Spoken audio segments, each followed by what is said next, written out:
Thank you, Mr. President.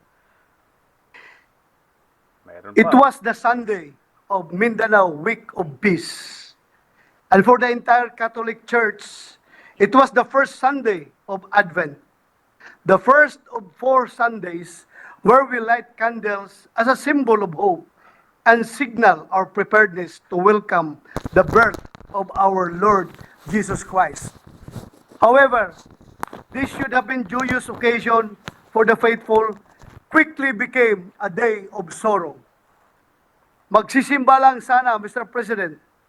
Ngunit, ang naging kinahinatnan ay isang karahasang napakahirap tanggapin. Tama. Yesterday morning at around 7:30 a.m., during the celebration of the Mass at the Dimapuro Gymnasium of Mindanao State University, there was an improvised explosive device explosion, killing 4 people, injuring 45 others. Nako, dami. Please allow me to show the barbaric act they committed inside my alma mater, the Mindanao State University.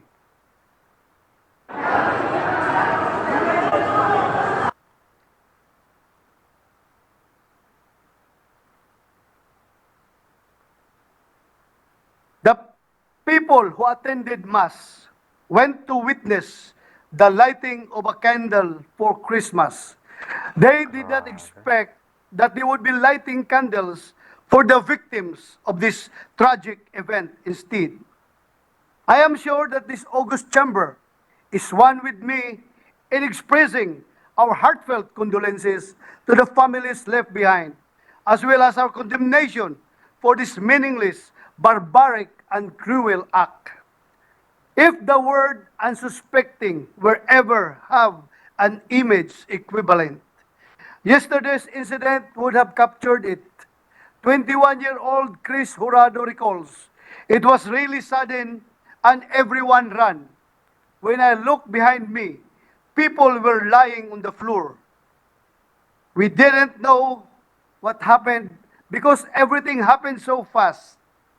Rowena May Fernandez, 19 years old, said she did not understand what happened either, and then she saw others running, which made her run too.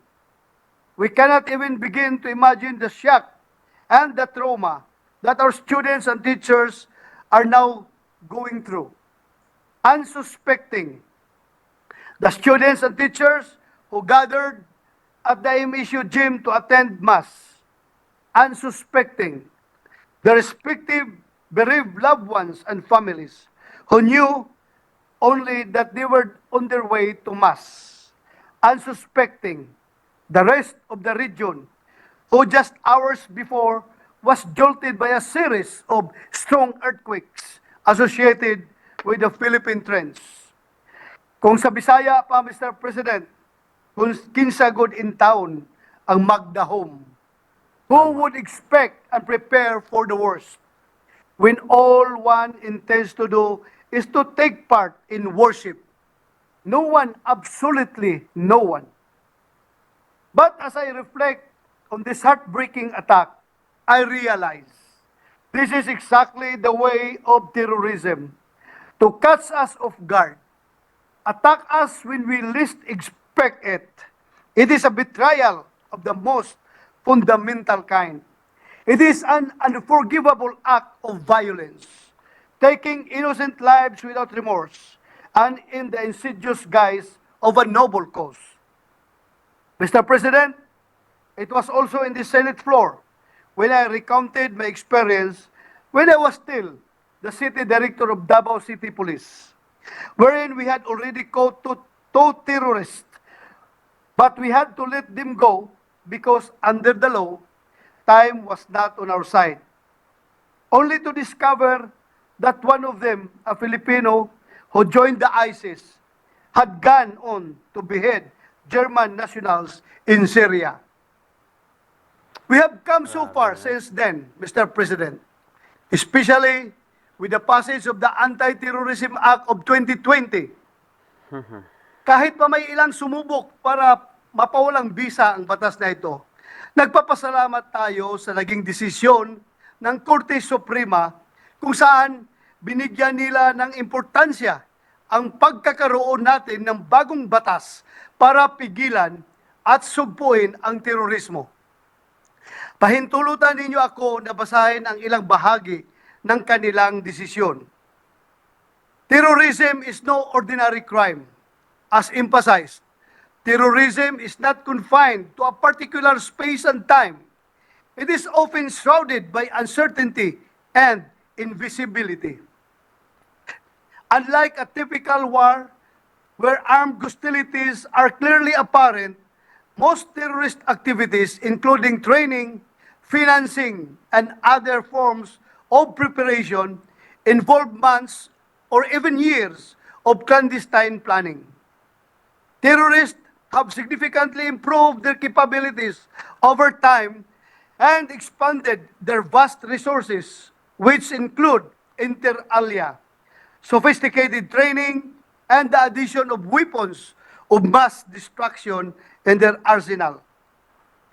The pervasive problem of terrorism requires intervention that not only punishes an act when it is done, but also anticipates risk to disrupt and preempt a terrorist act before irreversible harm is done, without sacrificing and undermining the fundamental freedoms recognized in the Bill of Rights. Bearing in mind the immense responsibility of the government to protect its people and defend the state, the court cannot simply disregard the realities on the ground and the complex problem of terrorism not only in the Philippines but across the globe. The Supreme Court is correct. Terrorism is a complex problem shrouded with uncertainty and invisibility.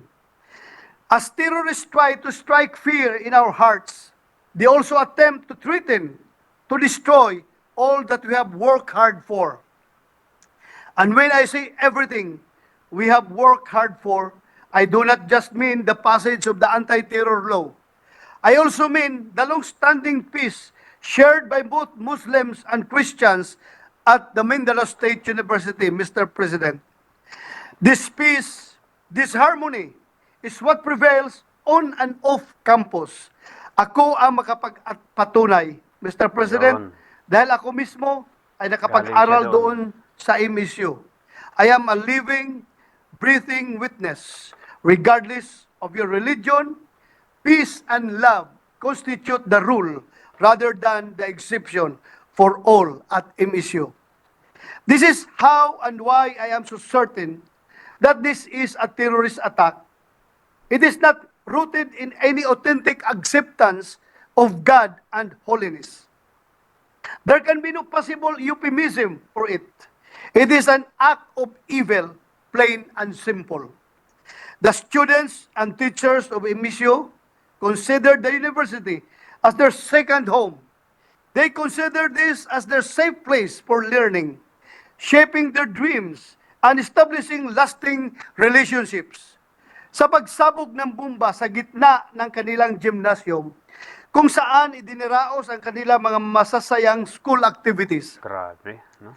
Nawala ang kanilang sense of security sa kanilang pangalawang tahanan. Ngayon, bunsod ng trauma at pag-aalala, sanhi ng terrorist act na kanilang naranasan. Nagsimula na pong lisanin ng mga estudyante ng MSU ang kanilang pinakamamahal na pamantasan. Grabe. Na kumukup sa kanila at naging bahagi ng kanilang pang-araw-araw na buhay. In the face of evil, then we cannot be found idle, doing nothing. In the aftermath of the bombing incident, the divine call for our collective solidarity and unwavering resilience resounds even louder. I urge the armed forces of the Philippines and the Philippine National Police to keep doing what they do best. Excuse me. Protect our people. I implore you to ensure as much as you can that such act of terror will be stopped. If your preliminary investigations are correct, and this is indeed a retaliation to the work that you have been doing, particularly against the Dawla Islamiyah Maoti group, I understand that you may be afraid of what else may happen. Nevertheless, may our love for our country always be greater than our fear. I urge our local government units to keep an extra watchful eye on your jurisdictions and on your constituents. You are the partners of our military and law enforcement personnel. Huwag po tayong panghinaan ng loob. Let us stay vigilant for the sake of our people. I urge the nation, pray, do not lose faith. Alam niyo po, Ginoong Pangulo, ang nasabing pagsabog ay nangyari pagkatapos ng Keriye. For those of us who are unfamiliar with it, this is the part that comes before the first reading, the part where the congregation asks God for His pardon and mercy. Nakahingi muna sila ng kapatawaran, Mr. President. And this is the part of the story that sends chills down my spine. While the victims were killed in an unforgivable act of terrorism, and despite the seeming darkness of the situation, the light of forgiveness and mercy is still ever present. I am not one to preach, but I would like to believe that this in itself was a miracle from which we can still draw hope to go on. Kung kaya sa ating lahat, tayo'y patuloy pa rin na magtiwala at manalig. Terrorists succeed only if we allow ourselves to be paralyzed by the terror they sow. It is our togetherness and unity in this time of sorrow that we will send a clear message to the perpetrators. They have failed. We are not afraid. Let us not allow terror to reign. Let us look instead to the way of peace. The same peace that the students, teachers, and administrators of the Mindanao State University, as well as the entire Mindanao, have nurtured over the years. And in doing so, may we always let this peace prevail. Candles bring light in the dark. It symbolizes hope that something better awaits every one of us. We will not forget the true meaning and purpose of lighting the candle wreath. It is the birth of Jesus, a sign of God's love and commitment to mankind. As we light candles for the souls of the victims of this horrific incident, let them be symbols of our solidarity. Let them be symbols of our commitment to the victims and their family, that the government will shed light on the cause of this unfortunate tragedy and hold accountable those who perpetrated this terrorist act. Daghang salamat,